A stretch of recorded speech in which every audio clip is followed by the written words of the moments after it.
So a very warm welcome to all of you to the second day of the SCCS-Bengaluru 2022 conference.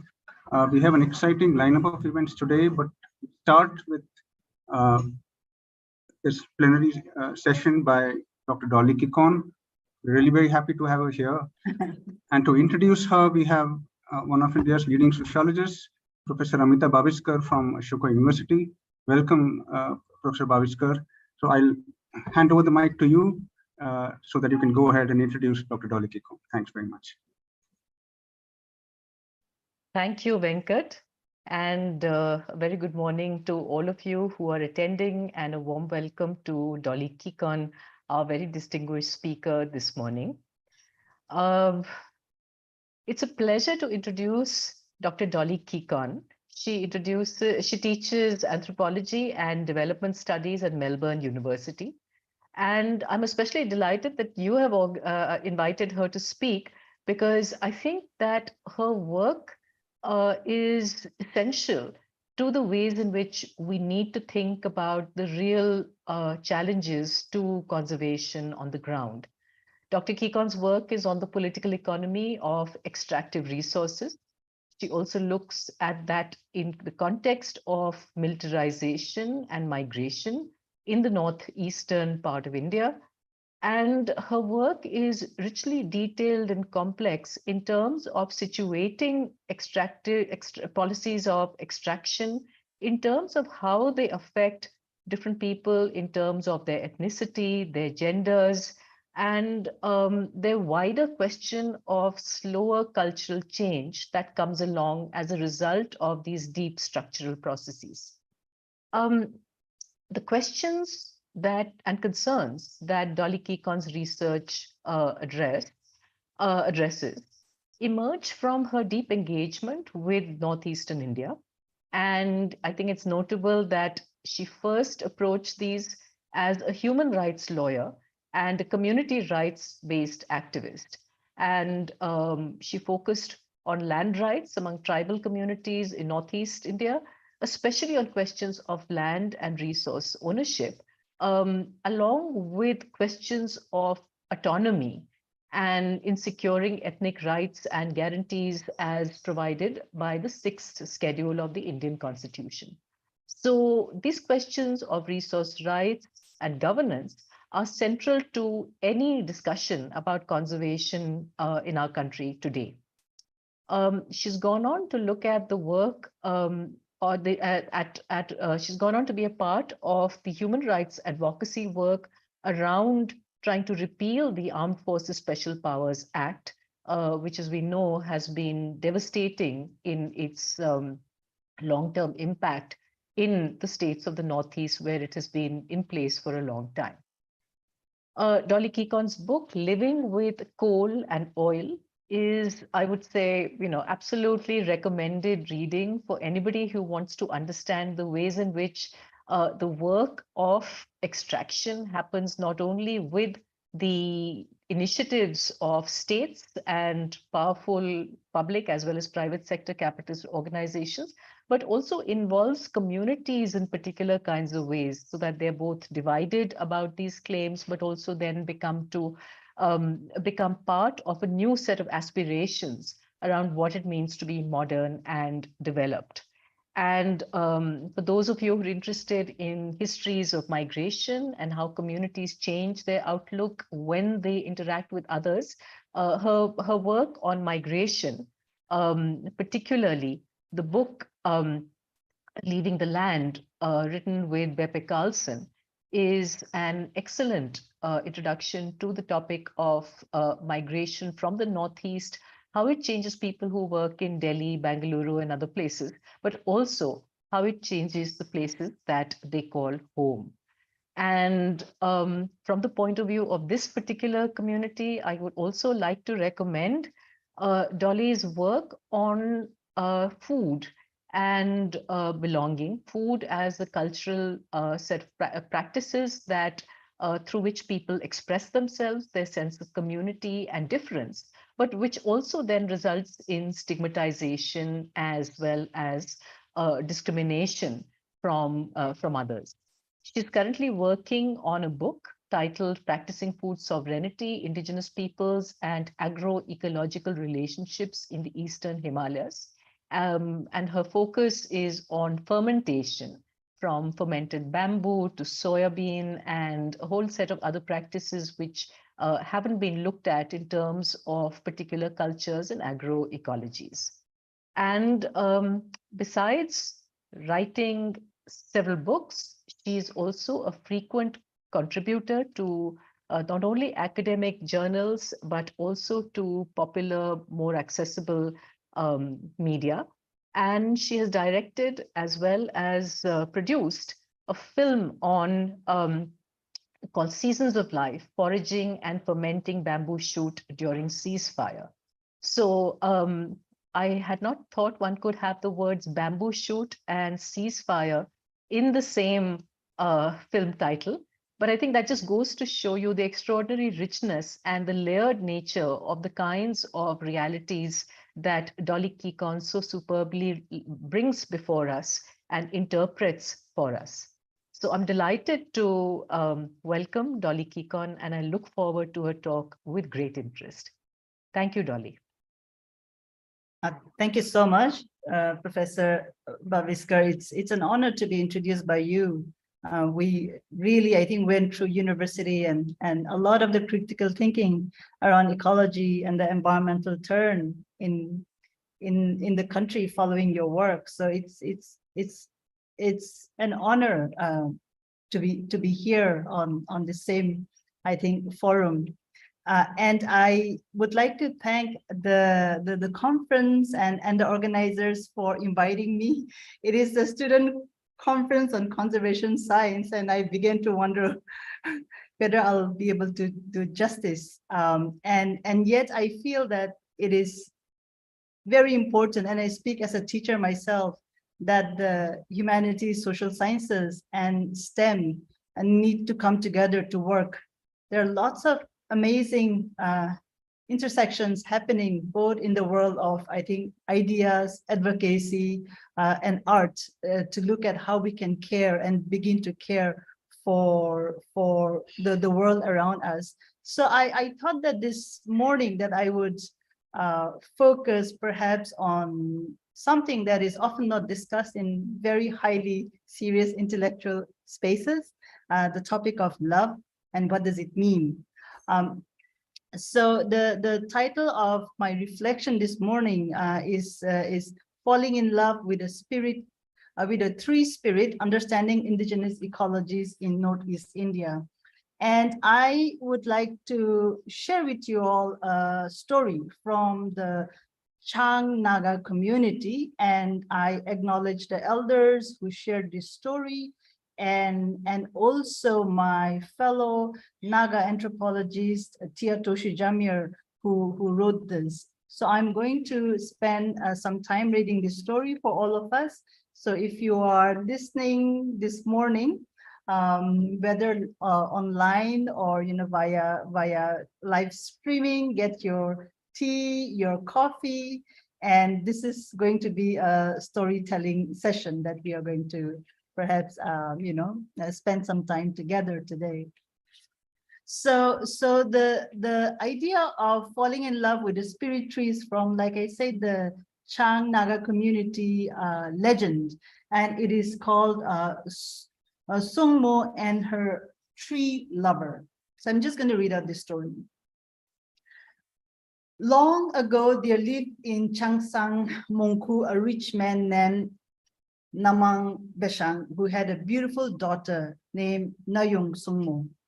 Every man in the village approached her father for her hand in marriage, but each proposal was turned down by Sungmo, for she had given her heart to a young man whose identity she did not know.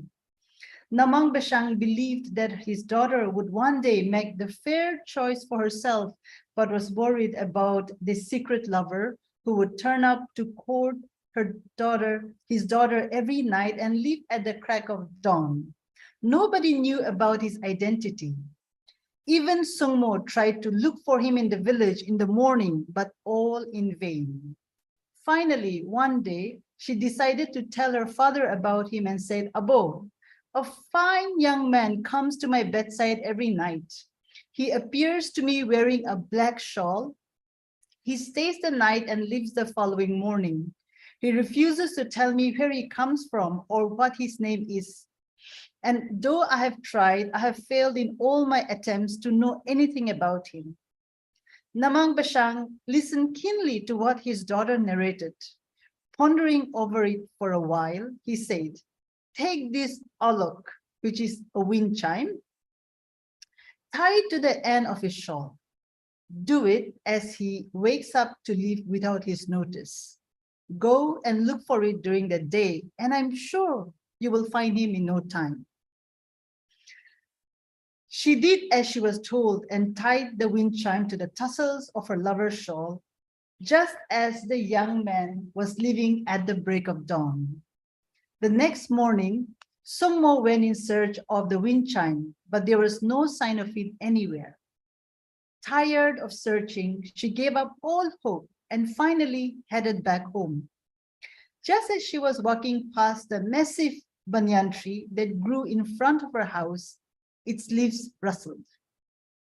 Sungmo looked up, and to her surprise, there was a wind chime fluttering in the breeze high up. Sungmo immediately called her father. When Namang Bashang saw the wind chime hanging from the very top of the banyan tree, he knew it was impossible for any man to have climbed up that high and tie it. He understood then that the young man was none other than the spirit of the banyan tree appearing to his daughter as a young man. Noyoung Sungmo's father was extremely furious. He could not bear the thought that it was the spirit tree who was the lover of his beautiful daughter. So he sent out word for all the strong men in the village to assemble. Within no time, the young men from all the tribes living in Changsang Mongku gathered under the banyan tree and decided to cut it down. Next to the tree was a large boulder on which the young men began to sharpen their axes in turn. Noyoung Sungmo stood watching the men swing their axes up and down on the tree. Her father then sternly ordered her into the house and bolted the door. The men took turns and worked steadily, chanting a work song. They fell and fell, but the tree did not give way. Instead, it made a strange key creaking noise. Nevertheless, the men kept cutting, but the tree did not even slightly budge. The tree only kept swaying, making a strange sound, its wood creaking, but just not breaking. Sungmo, with a heavy heart, heard all the sounds the tree was making, and suddenly she wished to see it, the tree, for the last time. She made a chink in the matted bamboo wall bigger and put her eyes to it. At that very moment, a splinter flew through the air into the tiny gap in the wall and hit Noyoung Sungmo's eyes, just as the tree gave way, falling to the ground with a thunderous crash. The men then cut up the tree trunk into portions, and groups of each tribe carried away their portions, chanting as they went their respective ways. And in this way, except for the Chang, all the other tribes of men moved on from Changsang, made new settlements elsewhere, and started living according to their own ways. Now, in the jungles of Changsang Mongku, some distance away from Hakching village, a deep depression remains where the massive banyan tree once stood. A large sandstone boulder also lies nearby, bearing groove marks of the axes they sharpened. Noyoung Sungmo died the very instant her handsome lover, the tree spirit, also died. To this day, a folk song of Sungmo and her tree lover is sung by the Chang community. And since she was killed, blinded in a most unnatural way, in every generation, a child is said to be born blind in the Kangsho clan to which Nayang Sungmo belonged. Love has been a central theme for me to write, reflect on, and engage with the world.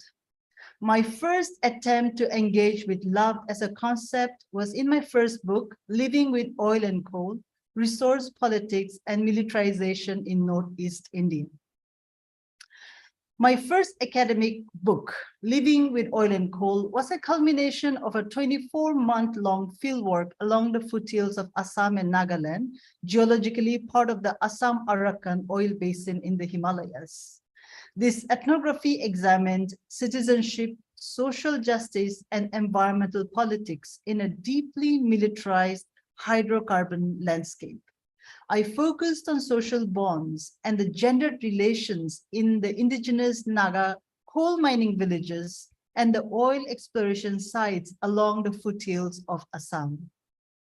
By dwelling on the concept of morom, a Nagamese word for love and affection, I demonstrated how lives and livelihoods in a militarized extractive landscape traverse and transgress multiple borders, the hills and the valleys, the multiple sovereign actors. Here I was referring to state, ethnic, and the insurgents, and most importantly, the intimate bodily and social boundaries. So until the early 2000s, I considered my justice work as part of my human rights initiative. Among other things, it entailed documenting state violence and writing appeals to international human rights organs like Amnesty International and various forums at the United Nations. Many texts and documents I co-wrote or reports I drafted during this period do not have individual names. This was my training ground to learn what collaboration and community work meant. Over the decades, solidarity and community engagement continues to ground my work. I call it love. Love and commitment to resist the structures of violence and militarization that is dominant in armed conflict situations, like the Northeast, a region I call my home. Feminist sisters and thinkers like bell hooks reminds us that human societies are often driven by self-interest instead of love. She invites us to envision societies grounded on love, structured around love, to do away or counter domination, power, patriarchy, and in her case, she was referring to white supremacy and of course fascism, a global threat. Yet this is easier said than done. Academics and scholars, according to Hooks and many others, seldom consider love as a serious matter. Why do we consider it anti-intellectual or unscholarly to adopt love as a framework to understand the world around us? Many feminists, along with bell hooks and others, continue to ponder on this question. Today, many things can be said and theorized about power, hate, violence, success, and ambition. These topics are considered as important to understand human societies, the global situation, and our role as such as human species, as human societies, to branch out or to develop and go further.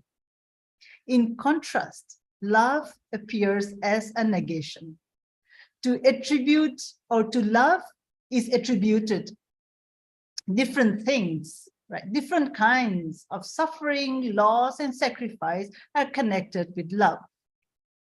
It is as though to think about and to theorize love is a burden. Yet, we have survived and retained our humanity in the darkest of times by reaching out, by caring for one another, by sharing, and by understanding through collective knowledge what the social world means for us and what are collective global threats around us. Even today, I carry many memories about how I learned to embrace love and explain the world around us from another time and place in my heart, like this one. One afternoon in 2001, Our car broke down between two villages in Assam. I was a young human rights lawyer, and this was a fact-finding trip. We were heading to a household where the Indian security forces had assaulted young women during a counter-insurgency operation.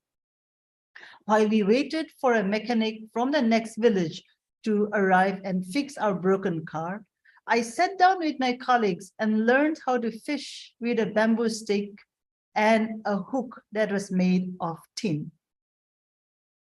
When I reflect on my intellectual journey as an academic in the last 2 decades or so, the paddy fields, the forests, the bamboo fishing roads, and that broken car that summer in 2001 claims their spot in the intellectual conversations and analysis I offer to my colleagues, my students, and the community that I am part of.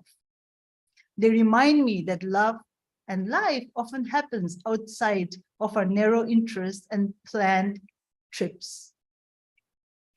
As an anthropologist, I now recognize how such moments prepared me to listen, to observe, to organize, and analyze changes around me, to think about caring for community, even as I bore witness to ongoing violations of human rights and dignity. The arch of my scholarship and intellectual projects are anchored in such moments. I would like to believe that all of us, at some point of time in our lives, as students, as professionals, as teachers, as practitioners, have experienced such breakdowns, halted for a moment, and have risen to the occasions in our lives. Such experiences also prepared me to recognize the relationship between activism and academic work, and the connections between mentoring and being mentored, and listening to community and what engagement means. Among all the connections, my reflections on love, value, and commitment to healing community and land continues to teach me about life and what is considered important and central for human society. Yet, scholars seldom adopt indigenous communities' lived experiences and practices as important lens. Forget about thinking about, the stories becoming theories to actually understand the world around us, or perhaps what I call a living ecology that Adivasi indigenous communities have often related to in their world. So thinking about that, when I was invited to write an essay for a special issue for Seminar and Magazine, earlier this year, it was the March issue, which was focused on extractivism. I started thinking about my field notes and back to my days as a doctoral student and the kind of notes that I was taking. And I began to reflect on my work and on erasure. And perhaps I can tell you a little bit about how this process came about. So right now I'm going to read a little bit of the essay that I shared. If you want to read the entire essay, I think it's available online. You can download it and we can engage with it further as we get along having this conversation in the days to come. But for now, I'll just read out a brief, a few paragraphs and I think leave it for the discussion. So because I work on Northeast India, I've often conceptualized and thought about the world from where I am. I've traveled across to some of the other continents around the world. And right now I teach and I live in Melbourne in Australia, very much, I think, influenced and deeply kind of inspired by the indigenous movements there in Australia. And in a sense, the conversations that I was having in this essay, sitting in Melbourne, kind of, I think, encompasses the kind of erasure and the kind of coming to terms and the return that was plagued on my mind. So I'll just read this out. So Northeast India is a rich, region rich in resources. Experts arrive here. They've arrived here for decades, for centuries, to extract information, data, and mine for minerals from nature. Yet the experiences and lives of the people on the ground are often removed from the analysis. Just like in the past, present and future careers and experts emerge by mining data from the region. However, researchers fail to recognize the communities and their relations with the land as acceptable forms of knowledge. Stories that are integral for indigenous communities are regarded as empirical fodder. This is all there is to it. For reviewers, existing scholarship on the region written by indigenous scholars either lacks analysis or is devoid of concepts for serious academic readers. They are accused of neither offering central arguments nor theoretical assertions, in addition to failing to engage with the audience. Their efforts are, at best, admirable. What good is any scholarship that merely offers a series of observations about lived experiences, which are anyway inconclusive? At best, indigenous scholarship in this matter is dismissed as mere stories by exhausted reviewers. Indigenous scholars are accused of stringing along stories and descriptions because they lack the analytical sharpness or the intellectual acumen to draw from existing literature. They're just not aware of all the cutting-edge work that's out there. Their scholarship promises, but eventually fails to deliver anything that can be considered as serious intellectual analysis. These views are distilled and transcribed from my experiences in the last 2 decades as an indigenous ethnographer working in Northeast India. And it has really made me think about what do we do with stories and how do we connect to something that is broader, ethical, and at the same time that tells us, informs us about collective value.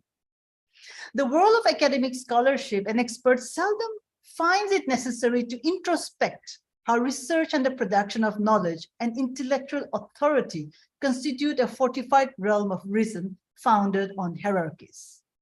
Ethnographers take a lot for granted. One aspect involves the process of listening to stories. Writing down or recording stories include transcribing, coding, and interpreting the connections, while concepts of entanglement and assemblage have become extremely attractive to analyze resource frontiers and extractive regimes in the last decade. These are terms one encounters in academic journals. During fieldwork, I doubt if many of us would teach community members who narrate stories about living in extractive zones or in living ecologies that their lives are an assemblage or entangled. Imagine doing that.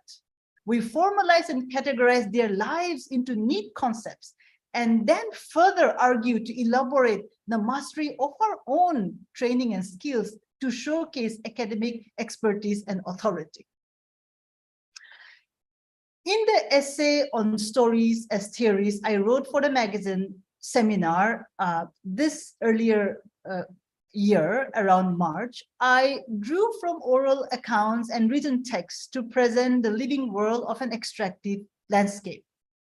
Since I started my fieldwork along the hydrocarbon foothills of Assam and Nagaland in 2007, my interlocutors, farmers, coal miners, traders, foragers, subsistence agricultural villages, shared many stories about living in a land flanked by oil rigs, coal mines, and tea plantations. Over the years, I felt it was significant to consider their stories and oral accounts in theorizing extractivism. There is large-scale destruction of natural resources in Northeast India.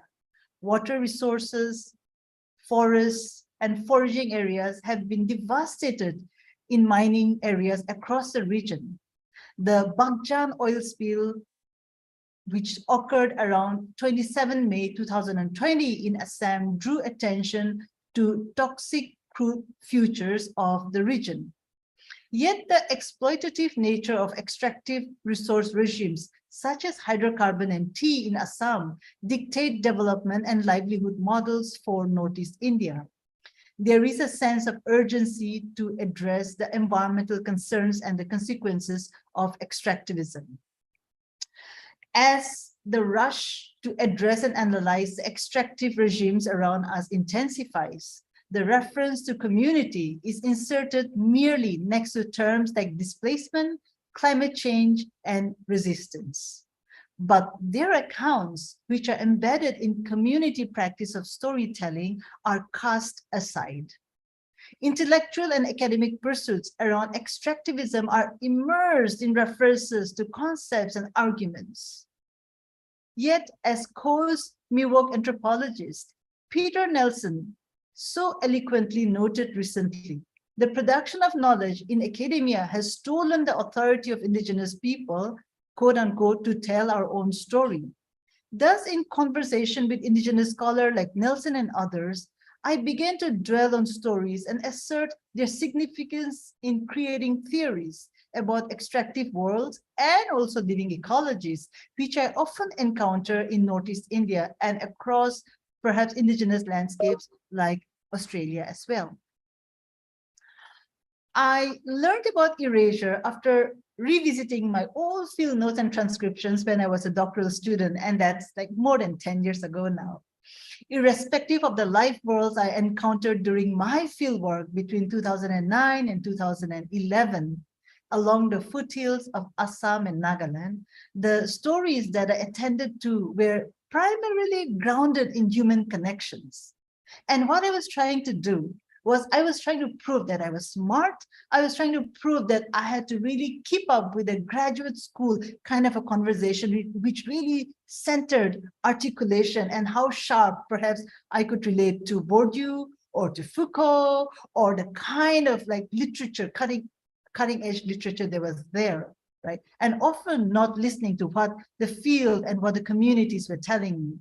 And this is really a moment of reflection and introspection for me, that if I was doing that as somebody who grew up in a deeply oral culture, the kind of conditioning that research world, that the intellectual world was trying to do, and what I was kind of observing, I think tells us a lot about the spaces we need for human connections, and perhaps also, why not, right? A time, a safe space for confessions like this.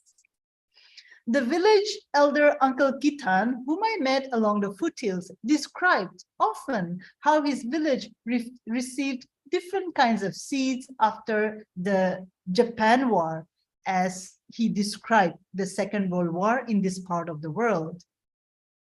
Many elders also recounted similar stories about new seeds that led to a diversity of crops along the foothills. The main dietary transformation was the inclusion of rice as a staple diet. In Uncle Kitan's account, they ate millet, yam, and other kinds of roots. Even the corn that grows abundantly in the hill state of Nagaland today actually is said to have come from the foothills. Across the extractive landscape of the foothills, stories about new arrivals were quite common. It was either plants or either seeds or humans or even animals for that matter. Their ability to transform the landscape and social relationships were drastic. While tea plants seem to be associated with plantations, references to routine land conflicts between communities and tea estate managements came up in stories that communities narrated to me. Some said, you know, before we knew it, there were tea bushes all around here. The tea bushes had traveled up here quietly, and thereby kind of almost instigating that the plants had ears and had sensations, and they were in some form troublemakers really climbing the elevations. And here we have to understand the foothills of Assam and Nagaland, because the 19th century boundary, a lot of historians tell us, were actually the plantations coming up. So even today, in any sites of dispute that you see between the hills of Nagaland and kind of the plains of Assam, you can see the tea bushes, and wherever the tea bushes are located, there's kind of an overlapping claim that happens. For a lot of people in Assam, they say wherever the tea bushes are along the foothills, automatically becomes what part of the Assam landscape. So here in my field site, what happened was within a few years, the upper elevations of Uncle Kitan or Uncle Paton's villages would be populated with tea shops. Right. So at first it was workers from Assam who came and plucked the tea leaves, and then there were settlements of workers and markets also came up. Uncle Paton would tell me, you see, it is like the fish and water logic. Wherever there are people, markets flow. Is it possible to leave out histories because we detach stories as timeless tales which are out of context and extremely irrelevant for deep intellectual academic work and theories? My earlier writings about extractive landscapes, I confess, left out many stories about plants, seeds, and animals. Over the years, they have entered my writings and claimed the spots. Their presence in my recent writings, maybe in the last 5 to 7 years, means that I, along with many other indigenous scholars, begin to recognize land as a living and nurturing pedagogy, one that is grounded on care and love. And of course, this kind of my plenary reflection ends like a confession, because I'm under no illusion that I did not have an imposter syndrome, that I did not, suffer the anxieties and the trauma of not belonging to the academy. And I did not for once not think about what am I doing here as a teacher. And so in a sense, both my writing and I think my engagement with a living ecological world and centering story and community in a way has really shaped the process of healing. And at the same time, where do I center love, care, and affection? So I hope that I will stop my reflection here and maybe open up for your reflections and comments. Thank you.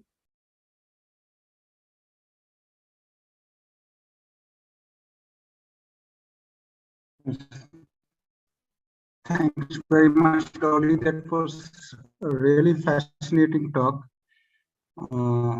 And you touched upon themes that really make light certain aspects of our research that are not really very prominently spoken of. So thanks very much. While we wait for questions from the audience, I was just wondering if I could probe you a little more on your own autobiographical journey as a scholar. So you actually studied law first before, and you actually practiced law in the High Court of Assam and the Supreme Court of India before you returned to academia. So how did that part of your life, your journey as a lawyer, feed into your journey as a student, as a grad student, and then the reflections that you spoke of following the completion of your PhD and the more recent fieldwork that you've done, where you come to center on love, care, and affection. So I was just wondering if you could sort of go back a little more in your life journey, tell us something more about that. Sorry, you're muted, Dolly.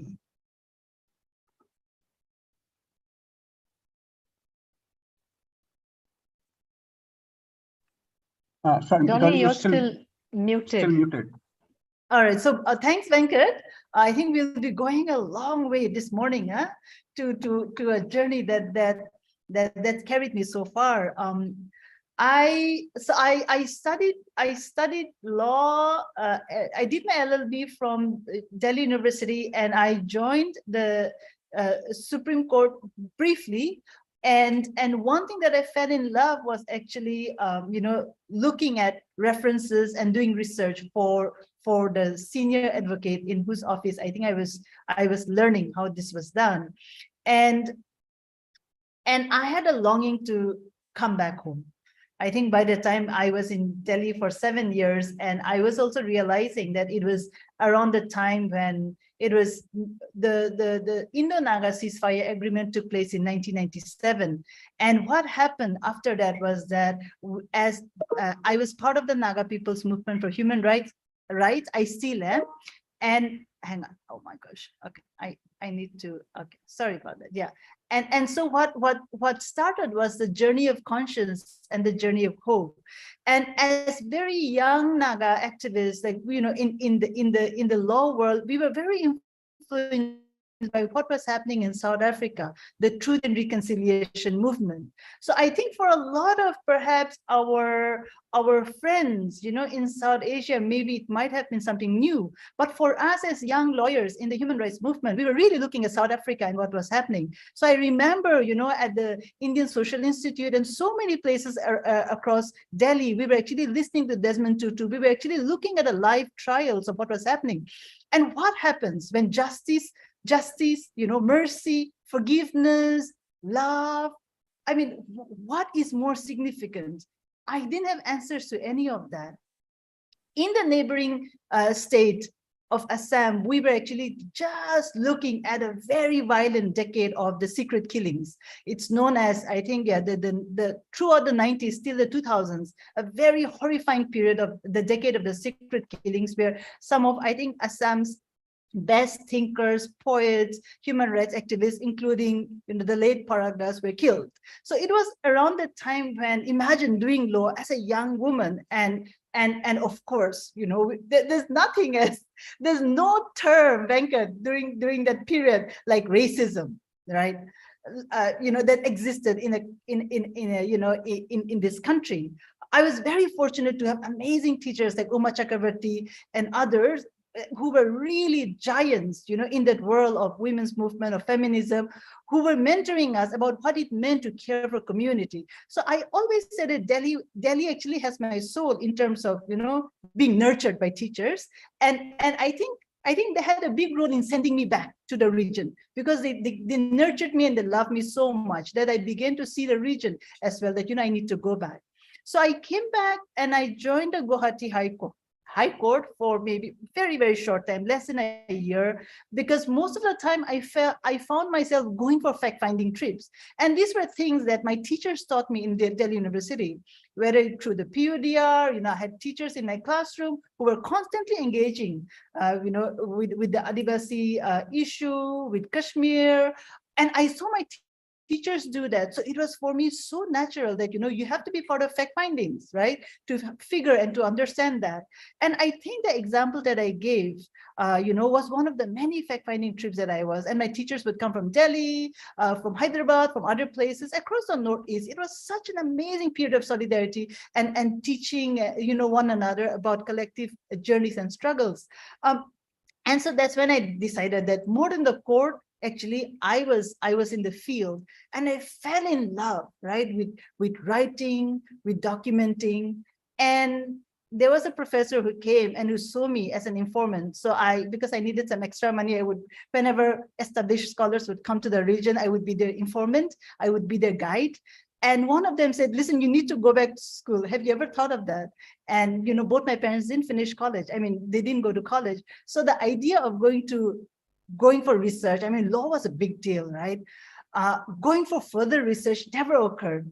And so one day a professor came, sat down in my kitchen and said, and just looked at me and said, you know, you really need to go back to school. And I think that's how kind of, you know, the idea of doing research and seeing it as meaningful came into my life. And I find it so joyful. I'm so happy, you know, that I learned a particular kind of writing, whether it's academic writing. It was hard, and I have my critique of it. But imagine the world that opened up, right? That I can really sit and I can think together with students. I can also at the same time be connected to the community, and I'm just happy. I'm just happy that it turned out like that. Yeah, and yeah. So I don't know, that's it. Oh, fascinating again. So we have a few questions that have come up from the audience. Question from Nupur, who says, thank you for the amazing talk. Could you tell us a little more about the power of stories in conservation discourse.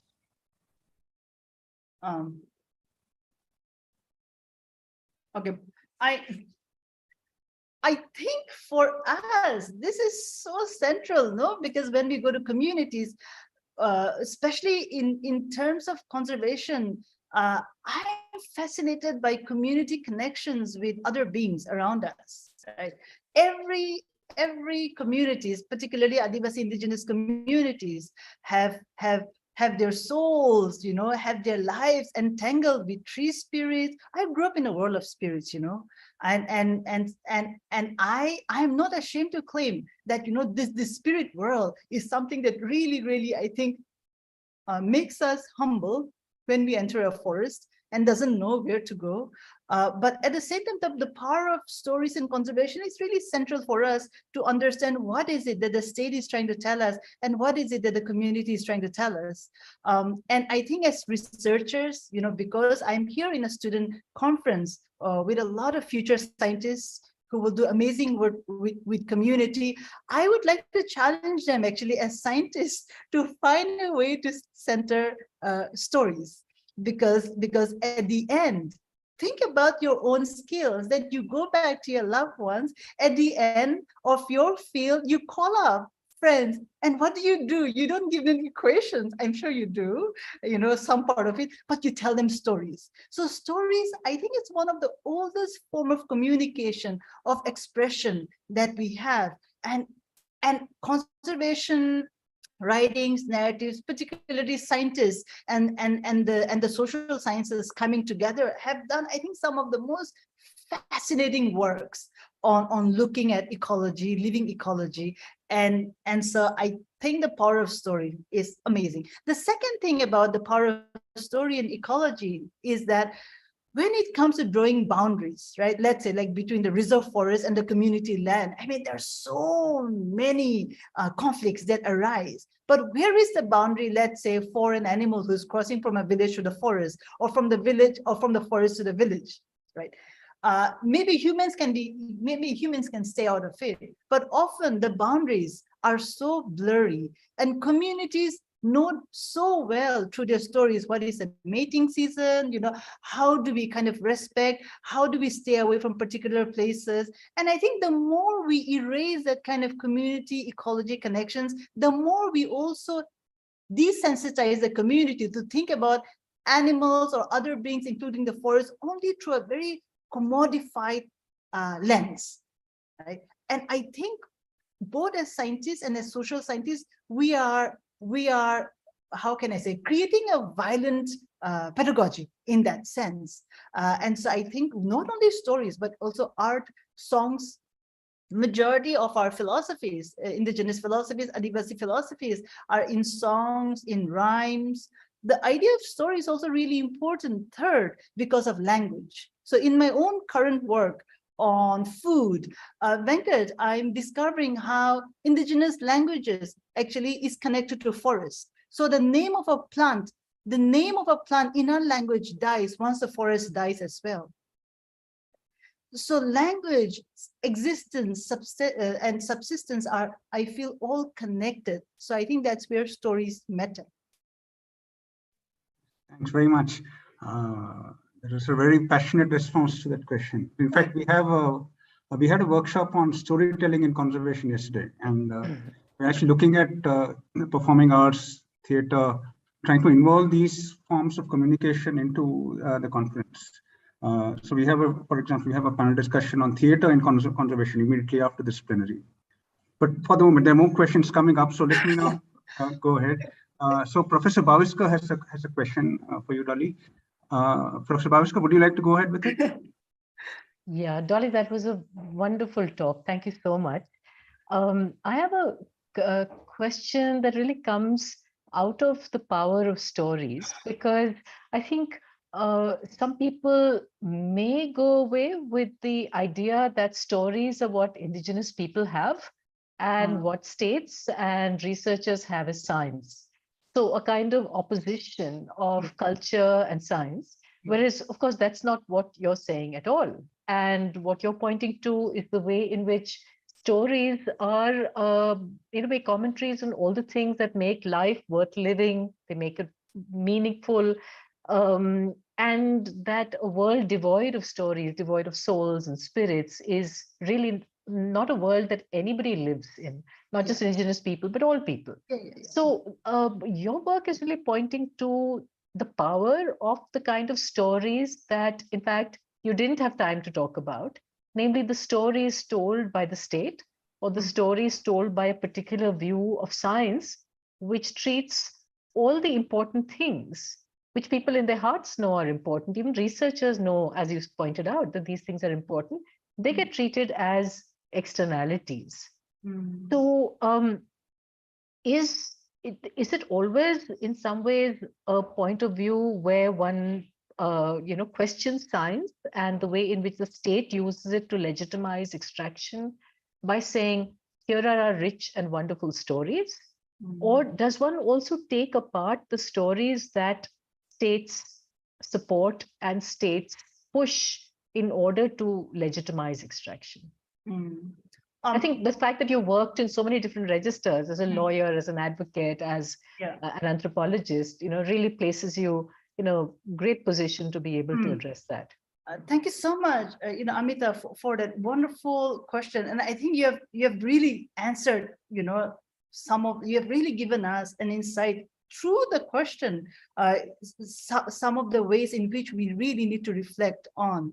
And in my own way, I think the state story that you rightly say that you point out, I would say that we need to be cautious of curated stories, right? Because the state forever is actually looking for that perfect success group to say, and especially from marginalized communities to say that, say that this was good, say that monocropping is good. In the Northeast, say that palm oil plantation is good, right? So as researchers from the social sciences and scientists from STEM, as we're looking at the benefits, I think at the center of it, keeping community and how do we understand community and what is lost, I think is very, very central. The danger of the curated story is often very scripted, right? And it is really through the development framework in a way, I think that tells us what the state is trying to do. For instance, in the Northeastern region, through the Armed Forces Special SPAR Act, I still get students in my class who say that AFSPA is good. Right? Yeah. And so I think, Amita, that is exactly kind of like signposting the cautionary note that we need to have as researchers, right?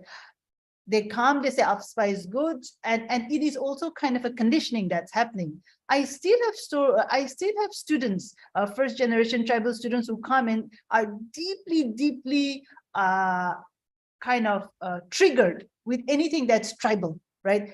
Because they want to prove that education has put them somewhere else. Education has put them, quote unquote, in the states, in the state story of success and development is somewhere else out there. I have Naga students come and tell me that they are anti-reservation, right? And that they are focused on meritocracy. So absolutely, Amita, you're right. How do we kind of like figure out the narrative that's going on? And as I think as people concerned, come together, I think that's core and important. Yeah. And thanks very much, Dolly. So we have one more question, and this is from Neeta Fatima, who's one of our young volunteers for the conference. Okay. And she says, this was such a wonderful talk. Can you tell us from where you read out the story about the girl and the tree spirit? Do you have any recommendations for books with similar stories which explore indigenous connections to land and nature? Oh, thank you. So this story is from a book called The Owl Delivered the Good News All Night Long, Folk Tales, Legends, and Modern Lore of India, edited by Lopen Mudra and Mitra Bajpai. So it's online and you can download it. You can download it for free and you can read the story. And I think in terms of perhaps looking at a lot of the folk indigenous stories, there are collections. So I'm happy to send her some. But also I would encourage the student to look out further, right, to the First Nations.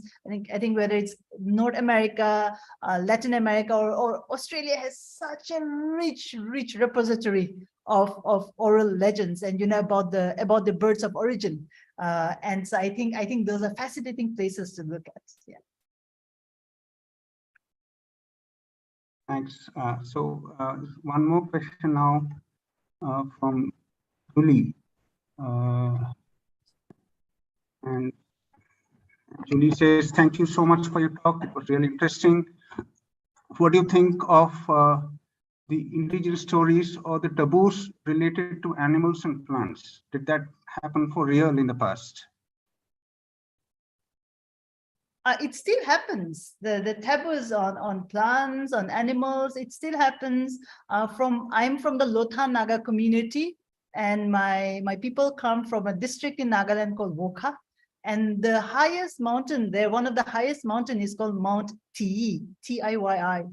And our ancestors believed, and we believe that when we transition, we die, our bodies die, our souls cross that mountain. And so it's supposed to be the abode of spirits, a sacred place. And throughout my childhood, I heard that the rhododendrons that grow there need to be handled with love, with caution, with gentleness. Because if you climb that mountain and you destroy any of the branches, roughly, there's a storm that comes and you're not able to find your way down. In terms of taboos, I think, and in terms of these stories, we have to, I think, contextualize it, that there's a reverence to ecology, to nature that was there. And I'm not saying as a way of romanticizing it, but I'm saying as a way of understanding indigenous science, or perhaps, what is science at the end? Just the world around us that's important. Even today, a lot of Naga villages have hunting season, particular seasons of the year that they would hunt, and then there's a what do you call, a fine, a penalty if you go to the forest at other times. And it was very, very well maintained. We forget to understand how decades of militarization and decades of violence across the Naga Hills, across many of the landscapes that we see in the region, actually broke apart and kind of really diluted the kind of land management systems, the kind of connections to the forest. One of the most important counterinsurgency tactics was actually curfew, so that the Naga people, the cultivators, couldn't go to the forest or to the jhum fields. And it happened for decades. And it is recorded by human rights activists across the Naga Hills that for decades, there were actually cases of starvation that happened.